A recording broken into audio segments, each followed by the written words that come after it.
Hello बच्चों, मैं आपका गणित शिक्षक कमलेंद्र हूँ।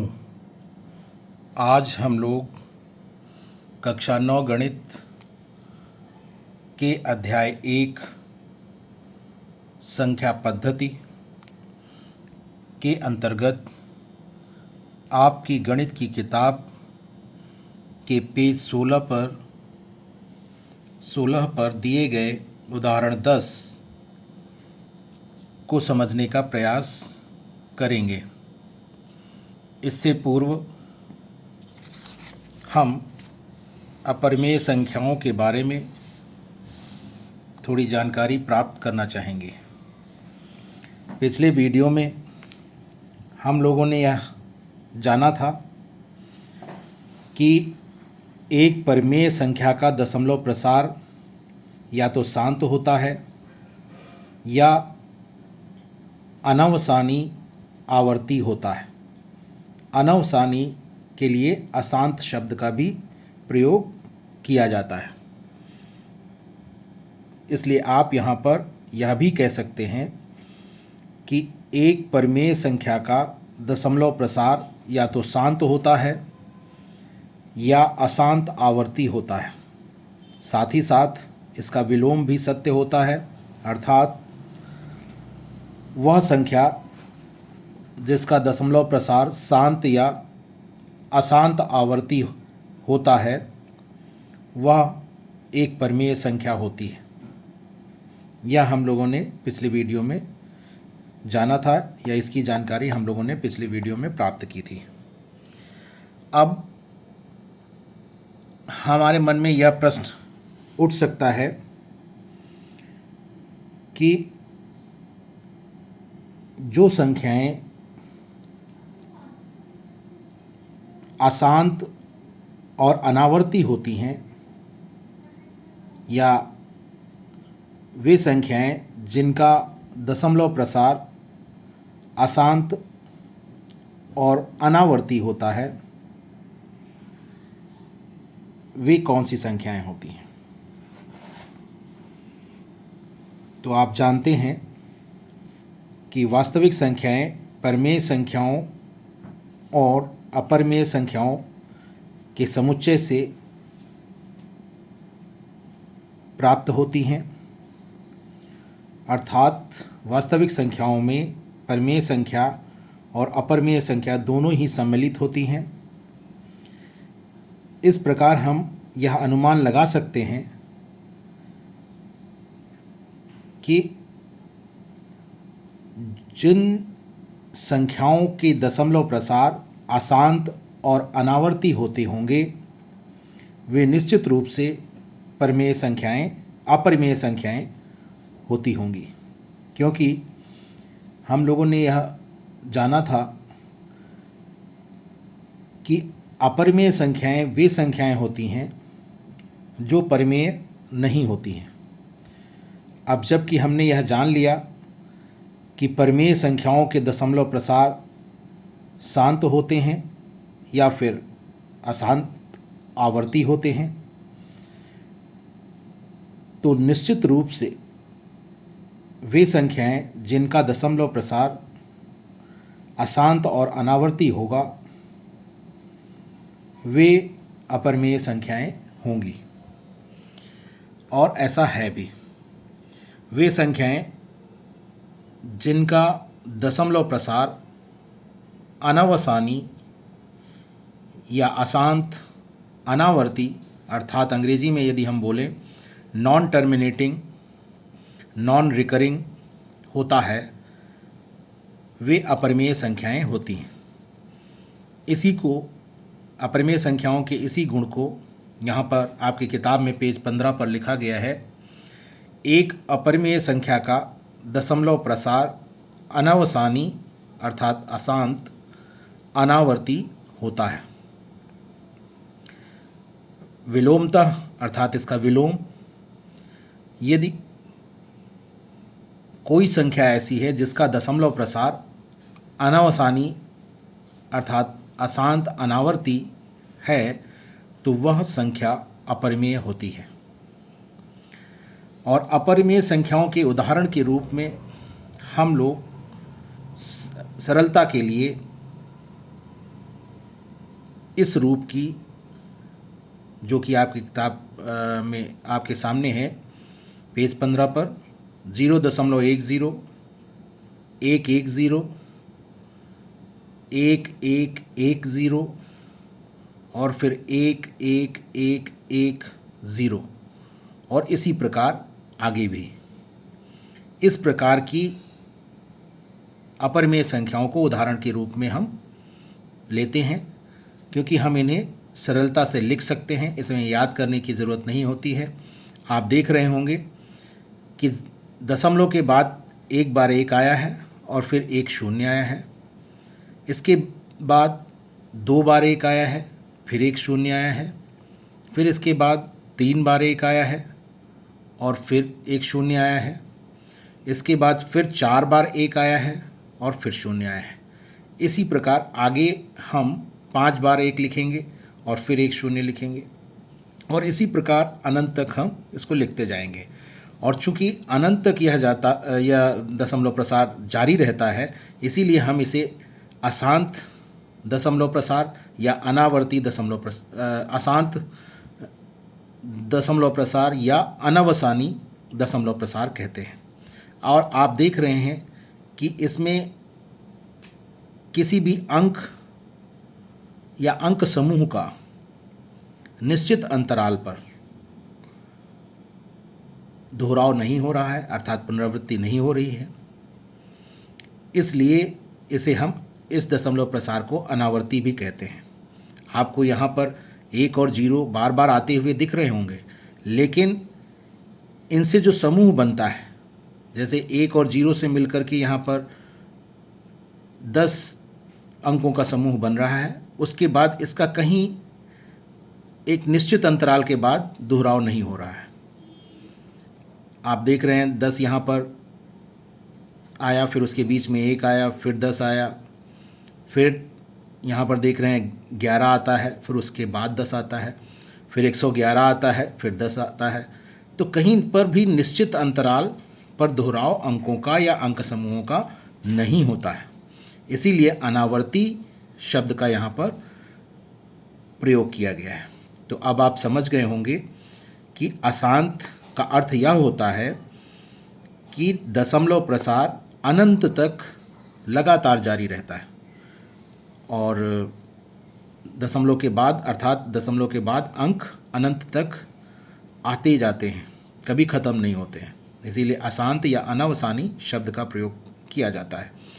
अनावर्ती का अर्थ भी आप समझ गए होंगे, एक निश्चित अंतराल पर अंक या अंकों के समूह का जब दोहराव नहीं होता है, पुनरावृत्ति नहीं होती है, तब हम अनावर्ती शब्द का प्रयोग करते हैं। इसके बाद आपने जो कुछ प्रसिद्ध अपरिमेय संख्याएं हैं, जैसे वर्गमूल 2 है या पाई है, इसके बारे में आपने अवश्य सुना होगा गणित में। और इनके अगर दशमलव प्रसार हम लिखें तो इस रूप में आपको मिलते हैं, देख रहे हैं। अनंत तक ये दशमलव प्रसार होते हैं और इसी कारण ये अशांत या अनवसानी दशमलव प्रसार हैं, दोनों के ही, चाहे वर्गमूल 2 की बात करें हम या फिर पाई की बात करें। और अनावर्ती भी हैं, आप किसी भी अंक या अंक समूह का एक निश्चित अंतराल पर दोहराव नहीं पाएंगे यहाँ पर, और इसी कारण ये दोनों ही संख्याएं अपरिमेय संख्याएं हैं। अब आपने यह भी पिछली कक्षाओं में पढ़ा होगा कि हम पाई के मान को 22/7 या 3.14 लेकर चलते हैं।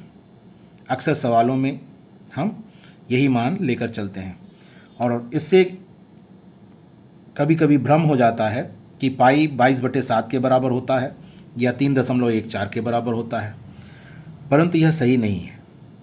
पाई का मान 22/7 या 3.14 जो हम लेकर चलते हैं, वह पाई का लगभग मान होता है, या हम कहें सन्निकट मान होता है, वास्तविक मान नहीं होता है। वास्तविक मान आपके सामने यहाँ पर लिखा गया है और यह अनंत तक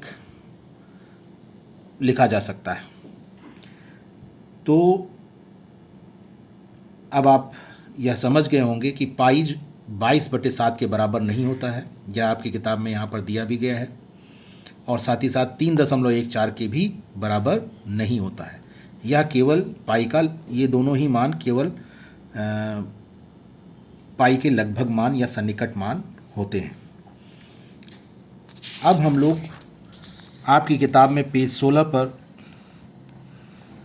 जो जानकारी दी गई है उसके बारे में थोड़ा सा जानेंगे। आप देख रहे हैं इसमें एक गणितज्ञ और दार्शनिक जो कि यूनान के हैं, आर्किमिडीज, उनका चित्र बना हुआ है। ये पहले व्यक्ति थे जिन्होंने पाई के दशमलव प्रसार को अंकों में व्यक्त किया था, और इन्होंने ही हमको बताया था कि जो पाई का मान है वह 3.140845 से बड़ा होता है और 3.142857 से छोटा होता है। इसके अलावा हमारे देश के जो महान भारतीय गणितज्ञ और खगोलविद आर्यभट्ट जी थे, उन्होंने पाई के मान को दशमलव के 4 स्थानों तक शुद्ध ज्ञात किया था, और वह मान 3.1416 बताया था उन्होंने। और इस प्रकार दशमलव के 4 स्थानों तक शुद्ध मान आर्यभट्ट जी ने दिया। इसके अतिरिक्त जो आजकल के उन्नत और उच्च चाल वाले कंप्यूटर हैं, वे उन्होंने पाई के दशमलव के बाद के मान को 1.24 ट्रिलियन, दशमलव के बाद 1.24 ट्रिलियन स्थानों तक ज्ञात कर लिया है, और या उससे भी अधिक स्थानों तक, 1.24 ट्रिलियन से भी अधिक स्थानों तक दशमलव के बाद पाई के मान को ज्ञात कर लिया है उन लोगों कंप्यूटर्स ने, ऐसे कंप्यूटरों ने। और अगर हम ट्रिलियन के बारे में जानना चाहें, ये अंतर्राष्ट्रीय पद्धति में गणना होती है संख्याओं की, तब उस ट्रिलियन शब्द का इस्तेमाल होता है। और इस 1.24 ट्रिलियन को अगर हम 10 की घातों में व्यक्त करें तो 1.24 गुणे 10 की घात 12 होता है। और अगर अपनी भारतीय पद्धति में इसकी गणना करें तो हम 1.24 ट्रिलियन को 12.4 खरब कहेंगे। तो इस प्रकार आप जान गए होंगे कि आजकल के कंप्यूटर जो काफ़ी उन्नत हैं, उन्होंने पाई के मान को दशमलव के बाद 1.24 ट्रिलियन स्थानों तक ज्ञात कर लिया है, या उससे भी अधिक स्थानों तक ज्ञात कर लिया है। अब हम बात करेंगे उदाहरण 10, जो कि आपकी किताब में पेज 16 पर दिया गया है, जिसमें आप देख रहे हैं कि लिखा है 1/7 और 2/7 के बीच की एक परिमेय संख्या ज्ञात कीजिए। तो इसे ज्ञात करने के लिए पहले हम 1/7 का दशमलव प्रसार लिख लेते हैं, और इसी प्रकार 2/7 का भी दशमलव प्रसार लिख लेते हैं। और जब आप इसे लिखेंगे तो 1/7 का दशमलव प्रसार 0.142857 और उसके ऊपर बार लगा देंगे, क्योंकि इसी अंक समूह का अनंत तक दोहराव होता रहेगा। और साथ ही साथ 2/7 का जब दशमलव प्रसार हम ज्ञात करेंगे तो हमें ज्ञात होगा 0.285714, और इसके ऊपर बार लगा हुआ है, अर्थात इन 6 अंकों का लगातार दोहराव अनंत बार होता रहेगा। और इसके बीच 1/7 और 2/7 के बीच अगर हम कोई परिमेय संख्या ज्ञात करना चाहेंगे तो हम सरलता के लिए दशमलव के 2 स्थानों को लें अगर, तो 0.14 ले सकते हैं 1/7 में, और 2/7 में 0.28 ले सकते हैं। इसके बीच की अगर हम कोई संख्या लेना चाहें तो आप 0.15 या 0.16 या 0.17 इस रूप की कोई भी संख्या ले सकते हैं। और चूंकि हमें अपरमेय संख्या ज्ञात करनी है तो मैंने आपको बताया है कि अपरमेय संख्याओं का जो दशमलव प्रसार होता है वह अशांत और अनावर्ती होता है। इसीलिए यहाँ पर यह ध्यान रखना है कि जब भी हम इसके दशमलव प्रसार को लिखेंगे तो सरलतम रूप में इस प्रकार लिखेंगे कि जिससे हमें लिखना हमारे लिए सरल हो। तो यहाँ पर आप देखिए, आपकी किताब में जो संख्या दी गई है वह किस रूप की है, 0.150, क्योंकि मैंने आपको बताया कि 0.14 और 0.28 के बीच की संख्या हम लेंगे, क्योंकि हमें 1/7 और 2/7 के बीच की अपरमेय संख्या ज्ञात करनी है। तो यहाँ पर 0.15 लिया गया, फिर 1 0 लिया गया, आप देख रहे होंगे। फिर 1.5 लिया गया, फिर 2 0 लिए गए, फिर 1.5 लिखा गया, फिर 3 0 लिखे गए, फिर 1.5 लिखा गया, फिर 4 0 लिखे गए, और इसी प्रकार अनंत तक दोहराव होता, अनंत तक अंक आते जाएंगे। दोहराव यहाँ पर नहीं होगा, अनंत तक अंक आते जाएंगे। लेकिन आप देख रहे हैं कि भले ही 1 5 और 0 बार बार आ रहे हैं, लेकिन निश्चित अंतराल पर नहीं आ रहे हैं। आप देख रहे हैं कि 1 5 जो अंक समूह है वो उसके 1 0 के बाद फिर 1 5 आया है, फिर 2 0 आए हैं, उसके बाद फिर 1 5 आया है, फिर 3 0 आए हैं, फिर 1 5 आया है, और उसके बाद फिर 4 बार 0 आया है, और फिर इसके बाद 1 5 आएगा। और इस प्रकार आप देख रहे हैं कि निश्चित अंतराल पर अंक या अंकों के समूह का दोहराव नहीं हो रहा है। इसलिए यह जो दशमलव प्रसार है वो अनावर्ती है, वह अनावर्ती है। और अशांत इसलिए कहेंगे क्योंकि ये अनंत तक जारी रहेगा, कभी ख़त्म नहीं होगा, इसीलिए हम अशांत कहेंगे। इसी प्रकार अगर हमें 2 संख्याएं ज्ञात करनी हो तो आप यहाँ पर 0.15 लिया गया था, आप 0.16 ले सकते हैं, और इसी प्रकार उसको आगे बढ़ाते चले जाएंगे। पहले एक बार 0 लेंगे 1 6 के, और फिर 1 6 के बाद 2 0, फिर 1 6 के बाद 3 0, ऐसे करके आगे बढ़ते चले जाएंगे। अगर एक से अधिक संख्याएं आपको ज्ञात करनी हो तो आप 0.17 लिख लें, फिर 0.18 लिख लें। इस प्रकार आप बहुत सी संख्याएं 1/7 और 2/7 के बीच ज्ञात कर सकते हैं। और अगर यदि आपको अपरमेय संख्याएं के उदाहरण आपको लिखने हो तो वो भी आप इसी प्रकार लिख सकते हैं। और 1/7 और 2/7 के बीच आप यह ध्यान रखें कि अनंत अपरमेय संख्याएं होती हैं। एक या 2 या 4 कुछ सीमित संख्या में अपरमेय संख्याएं ना होकर अनंत अपरमेय संख्याएं होती हैं। तो इस प्रकार आपने इस उदाहरण को समझ लिया होगा। इस वीडियो में बस इतना ही, शेष अगले वीडियो में। धन्यवाद।